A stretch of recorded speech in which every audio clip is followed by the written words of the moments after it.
Hola, ¿qué tal? Bienvenidos al podcast Un año en la Biblia. Vamos en el día 80 y esto me da mucha felicidad por la constancia, a pesar de todas las cosas que puedan llegar a estar sucediendo. Podemos decirle, Señor, aquí estamos y permítenos poder experimentar a tu espíritu y tu presencia mientras venimos a las Escrituras. Abre nuestros ojos para que podamos ver las verdades maravillosas que hay en tu palabra. Y te permitimos, Señor, que toques, que transformes, que nos renueves. En el nombre de Jesús. Amén. Acompáñame a Números 32. Tribus al oriente del Jordán. Las tribus de Rubén y Gad poseían una enorme cantidad de animales, así que vinieron que las tierras de Geser y Galad eran ideales para sus rebaños y manadas. Se acercaron a Moisés de la comunidad y les dijeron: observen las ciudades de Atarot, Dibón, Geser, Nimra, Hesbón, Eleal, Siba, Nebo y Beón. El Señor conquistó todo este territorio para la comunidad de Israel y es ideal para nuestros animales. Si contamos con su favor, permítenos ocupar esta tierra como propiedad en lugar de darnos tierra al oriente, al otro lado del río Jordán. ¿Significa esto que ustedes pretenden quedarse aquí mientras sus hermanos cruzan el río y combaten sin su apoyo? Preguntó Moisés a los hombres de Gad y de Rubén. ¿Por qué quieren desalentar al resto del pueblo de Israel de cruzar a la tierra que el Señor le ha dado? Sus antepasados hicieron lo mismo cuando los envié a Cades Barnea a explorar la tierra. Después que subieron al valle de Escol y exploraron la tierra, desanimaron al pueblo de Israel para que no entraran a la tierra que el Señor le había dado. Por eso el Señor se enojó mucho contra ellos y juró: de todos los que rescaté de Egipto, ninguno de 20 años o más verá jamás la tierra que juré dar a Abraham, a Isaac y a Jacob, porque no me han obedecido de corazón. Las únicas excepciones son Caleb, hijo de Jefeón, el ceneseo, y Josué, hijo de Nun, porque ellos han seguido al Señor de todo corazón. El Señor se enojó con los israelitas y los hizo vagar en el desierto durante 40 años hasta que murió la generación entera que había pecado a los ojos del Señor. Pero ahora aquí están ustedes, raza de pecadores, haciendo exactamente lo mismo. Ustedes están provocando que el Señor se enoje aún más con Israel. Si ustedes se alejan de él y lo abandonan nuevamente al pueblo en el desierto, ustedes serán responsables de la destrucción de la nación entera. Pero ellos se acercaron a Moisés y dijeron: nosotros simplemente queremos construir corrales para nuestros animales y ciudades fortificadas para nuestras esposas e hijos.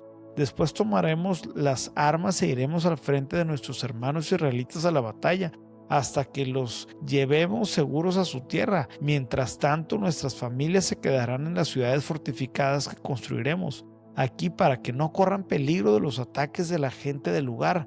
No volveremos a nuestra casa hasta que todo el pueblo de Israel haya recibido su porción de tierra. Sin embargo, no reclamamos ninguna parte de la tierra del otro lado del Jordán. Preferimos vivir aquí al oriente del Jordán y la aceptamos como nuestra porción de tierra. Entonces Moisés les dijo: si ustedes cumplen su palabra y se preparan para ir a la batalla del Señor, y si sus tropas cruzan el Jordán y siguen en la lucha hasta que el Señor expulse a sus enemigos, entonces podrán volver cuando el Señor haya conquistado la tierra. Habrán cumplido con su deber ante el Señor y ante el resto del pueblo de Israel, y la tierra del oriente y del Jordán será su propiedad de parte del Señor. Pero si no cumplen su palabra, entonces habrán pecado contra el Señor y están seguros de que su pecado los alcanzará. Adelante, entonces, construyan sus ciudades para sus familias y corrales para sus rebaños, pero cumplan con todo lo que prometieron. Entonces los hombres de Gad y de Rubén respondieron: nosotros, tus servidores, seguiremos tus instrucciones al pie de la letra. Nuestros hijos y nuestras esposas, los rebaños y el ganado permanecerá aquí en las ciudades de Galad, pero todos los que puedan portar armas cruzarán al otro lado a fin de combatir para el Señor, así como tú has dicho. Así que Moisés dio las órdenes al sacerdote Eleazar y a Josué, hijo de Nun, y a los jefes de los clanes de Israel. Y dijo: los hombres de Gad y de Rubén que están armados para la batalla deben cruzar el Jordán con ustedes y luchar para el Señor. Si lo hacen, cuando terminen de conquistar la tierra, denles la región de Galad como su propiedad. Pero si se niegan a armarse y a cruzar con ustedes, entonces estarán obligados a aceptar una porción de tierra de Canaán con el resto de ustedes. Entonces las tribus de Gad y de Rubén volvieron a decir: nosotros somos tus servidores y haremos lo que el Señor ha ordenado. Cruzaremos el Jordán hacia Canaán bien armados a luchar para el Señor, pero nuestra propiedad estará aquí en este lado del Jordán. Moisés asignó tierra a las tribus de Gad y de Rubén y a la media tribu de Manasés, hijo de José. Les entregó el territorio de Sejón, rey de los amorreos, y de la tierra de Og, rey de Basán, toda la tierra de sus ciudades y tierras vecinas. Los descendientes de Gad construyeron las ciudades de Dibón, Atarot, Aror, Atorat, Sofán, Hazaer, Jobega, Nimra y Betarán. Todas eran ciudades fortificadas con corrales para sus rebaños. Los descendientes de Reubén construyeron las ciudades de Hezbón, Elael, Kiriatim, Debo, Baal-meón y Sibma. Cambiaron los nombres de algunas de las ciudades que conquistaron y reconstruyeron. Entonces los descendientes de Maquir de la tribu de Manasés fueron a Galad, la conquistaron y expulsaron a los amorreos que vivían ahí. Moisés dio Galad a los maquiritas, descendientes de Manasés, y ahí se establecieron. El pueblo de Jair, otro clan de la tribu de Manasés, conquistó muchas de las ciudades de Galad y cambió el nombre de esa región a ciudades de Jair. Mientras tanto, un hombre llamado Moab conquistó el pueblo de Kenat y sus aldeas vecinas, y esa región le dio su propio nombre. Números capítulo 33. Esta es la ruta que los israelitas siguieron cuando salieron de Egipto bajo el liderazgo de Moisés y Aarón. Por orden del Señor, Moisés guardó un registro escrito del avance. Estas son las etapas de la marcha, identificadas por los diferentes lugares donde detuvieron en la ruta. Salieron de la ciudad de Ramsés a comienzos de la primavera, el día 15 del primer mes. Por la mañana después de la primavera celebraron de la Pascua. El pueblo de Israel marchó desafiante a la vista de todos los egipcios. Mientras tanto, los egipcios enterraban a todos sus primeros hijos varones, a los que el Señor había matado de la noche anterior. Esa noche el Señor derrotó a los dioses de Egipto con grandes actos de juicio. Después de dejar Ramsés, los israelitas armaron el campamento de Sucot. Luego partieron de Sucot y acamparon en Etam, en los límites del desierto. Partieron de Etam y retrocedieron hacia Pit Hairot, frente a Sefón, y acamparon cerca de Migdol. Partieron de Pit Hairot y cruzaron al Mar Rojo para internarse en el desierto. Luego viajaron 3 días por el desierto de Etam y acamparon en Mara. Partieron de Mara y acamparon en Elim, donde habían 12 fuentes de agua y 70 palmeras. Partieron de Elim y acamparon en el lado del Mar Rojo. Partieron del Mar Rojo y acamparon en el desierto de Sin. Partieron del desierto de Sin y acamparon en Dofca. Partieron de Dofca y acamparon en Alus. Partieron de Alus y acamparon en Refidim, donde no había agua para que el pueblo bebiera. Partieron de Refidim y acamparon en el desierto de Sinaí. Partieron del desierto de Sinaí y acamparon en Kibrot Hatabá. Partieron de Kibrot Hatabá y acamparon en Hazerot. Partieron de Hazerot y acamparon en Ritma. Partieron de Ritma y acamparon en Rima Farees. Partieron de Rimón Farees y acamparon en Libna. Partieron de Libna y acamparon en Risa. Partieron en Risa y acamparon en Selata. Partieron del monte Sefer y acamparon en Arada. Partieron de Arada y acamparon en Macelot. Partieron de Macelot y acamparon en Tahata. Partieron de Tahata y acamparon en Tará. Partieron de Tará y acamparon en Mitka. Partieron de Mitka y acamparon en Hasmona. Partieron de Hasmona y acamparon en Moserot. Partieron de Moserot y acamparon en Bena Jacán. Partieron de Bena Jacán y acamparon en Jor Hadigdag. Partieron de Jor Hadigdag y acamparon en Jotbatá. Partieron de Jotbata y acamparon en Abrano. Partieron de Abrano y acamparon en Sión Deber. Partieron de Sión Geber y acamparon en Cades en el desierto de Sin. Partieron de Cades y acamparon en el monte Jor, en la frontera de Edom. Mientras estaban al pie del monte Jor, el Señor ordenó al sacerdote Aarón que subiera al monte y allí murió.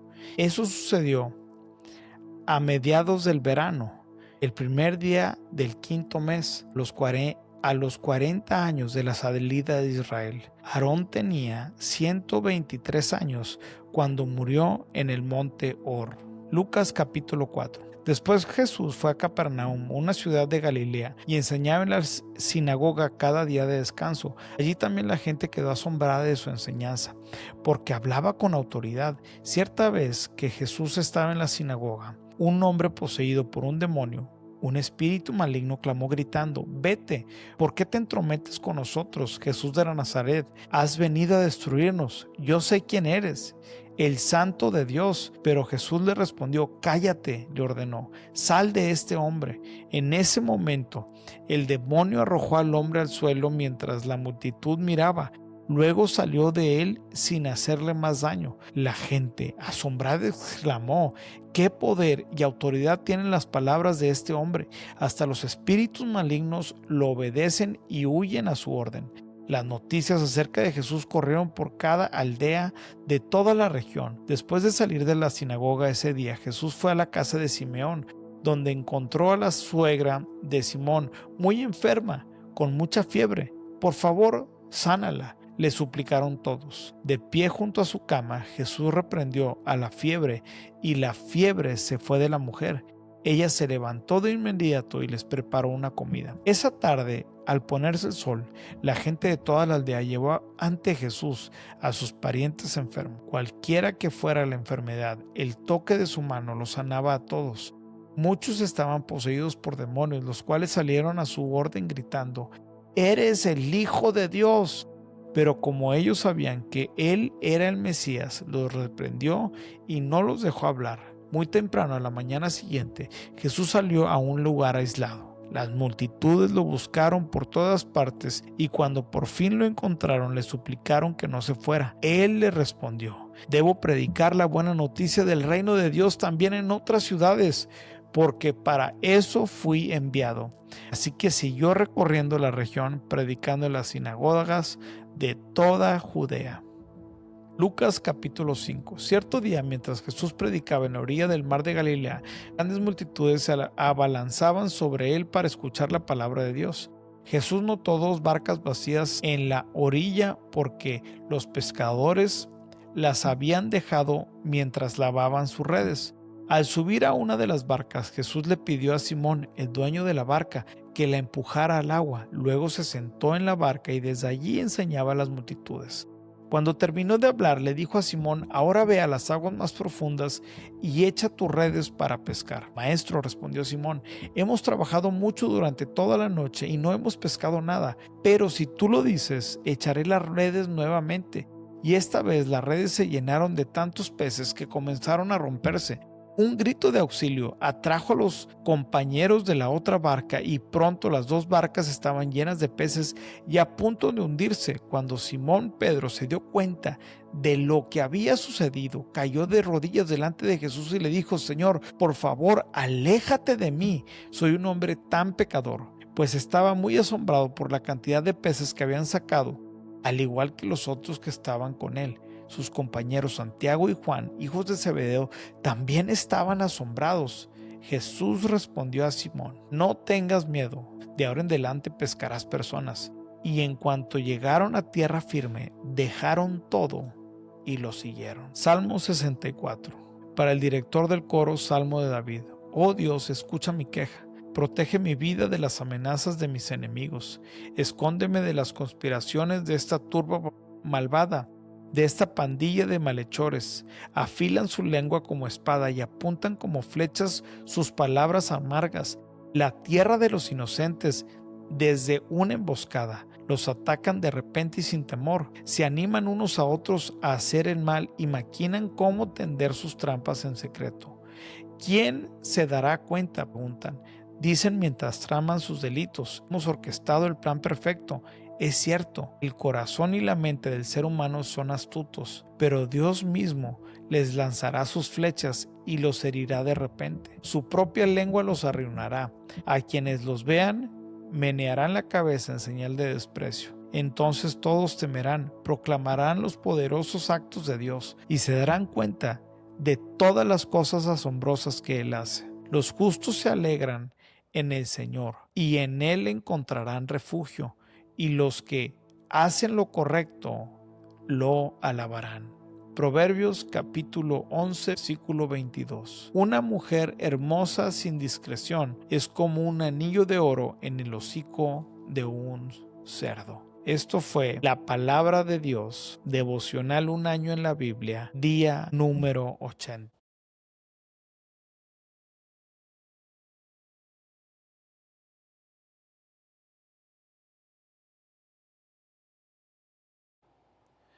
Acompáñeme al devocional número 80 de un año en la Biblia.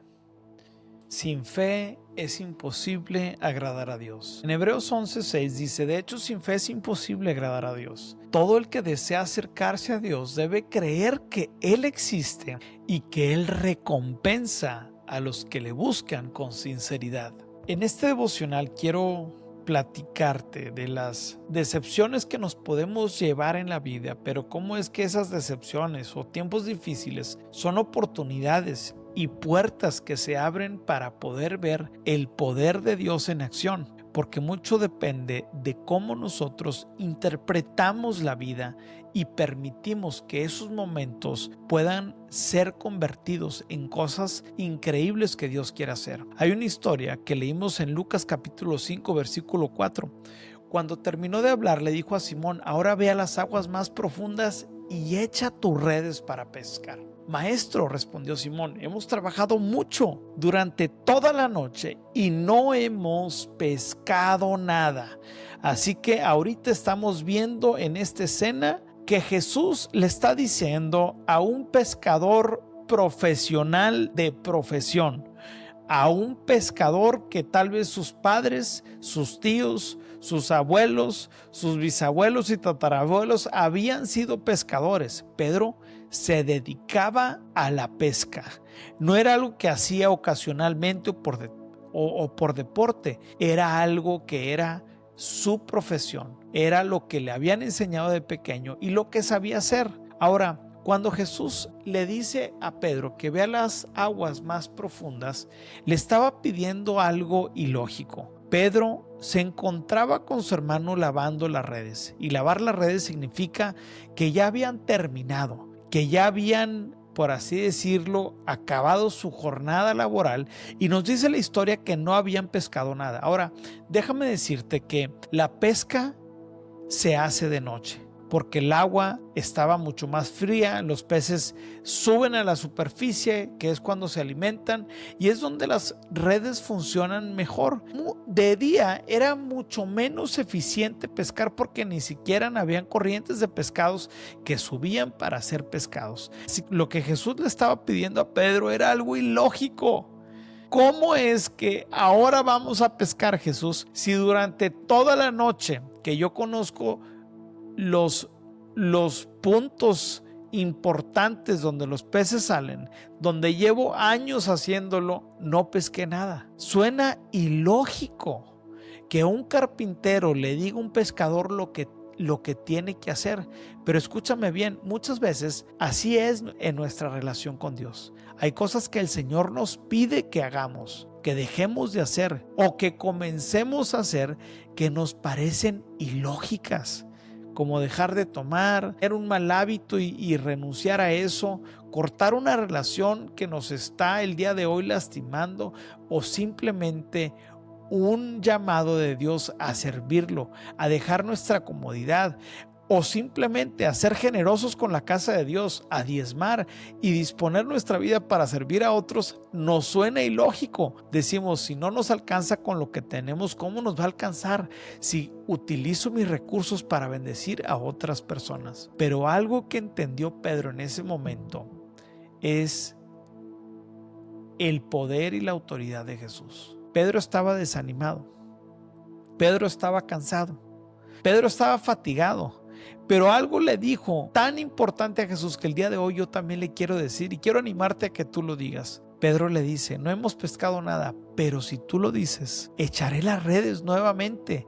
Y esta vez las redes se llenaron de tantos peces que comenzaron a romperse. Un grito de auxilio atrajo a los compañeros de la otra barca y pronto las dos barcas estaban llenas de peces y a punto de hundirse cuando Simón Pedro se dio cuenta de lo que había sucedido. O sea, hubo una revelación mucho más profunda de quién era Cristo. Y sabes, para poder tener una revelación más profunda con Cristo, tenemos que aprenderle a decirle sí a las pequeñas cosas. Yo quiero animarte que cuando Dios interrumpa un ciclo emocional, mental o físico en tu vida donde estés agotado, no reniegues, no te enojes. O no le digas, Señor, mañana ven y te hago caso. Aunque estemos cansados, digámosle sí al Señor, porque son en esos puntos donde sucede el milagro. Pedro dijo, pero si tú lo dices. Y quiero dejarte con dos pensamientos muy sencillos. El primero de ellos es que el reino opera donde la experiencia humana termina. Pedro estaba agotado. Y el cansancio es peligroso porque produce resignación, produce rutinas o expectativas reducidas, pero ahí es donde Jesús aparece y el mucho de Dios en tu vida muy frecuentemente comienza cuando el ya lo intenté todo ha terminado. Si el día de hoy te sientes agotado y dices ya no puedo más, te quiero felicitar porque estás a un paso de ver a Dios obrar en tu vida. Y el siguiente pensamiento que veo en esta historia es que uno primero obedece y después se manifiesta. No hubo peces antes de la instrucción hacia la obediencia. Pedro pudo haber dicho, Señor, no tiene sentido, lo hacemos mañana, pero decide confiar por encima de su lógica. Y el reino así funciona. La fe no entiende primero, la fe responde primero. Y el resultado fue exagerado. Redes rompiéndose, barcas hundiéndose y cantidad fuera de lo común. Esto no fue provisión suficiente, fue desbordante. Y eso es lo que sucede cuando le obedecemos al Señor. Y yo estoy orando por una temporada en tu vida de mucho más. Yo quiero verte prosperar, yo quiero verte una vida ensanchada, una vida próspera, una vida donde puedas decir, el Señor me ha bendecido. Así que permíteme orar por esta temporada. Señor, el día de hoy yo quiero pedirte que nos des un corazón como el de Pedro, que no se deje manipular por las circunstancias, por el cansancio o por la desilusión o falsas expectativas. Que nuestra obediencia esté anclada a tu voz y que cuando nosotros escuchemos tu voz estemos dispuestos a obedecer. El día de hoy prepara nuestro oído para decirte sí a todo. Todo esto te lo pedimos en el nombre de Jesús. Recuerda de compartir este devocional y podcast para poder llegar a más personas. Que el Señor te bendiga y nos vemos mañana.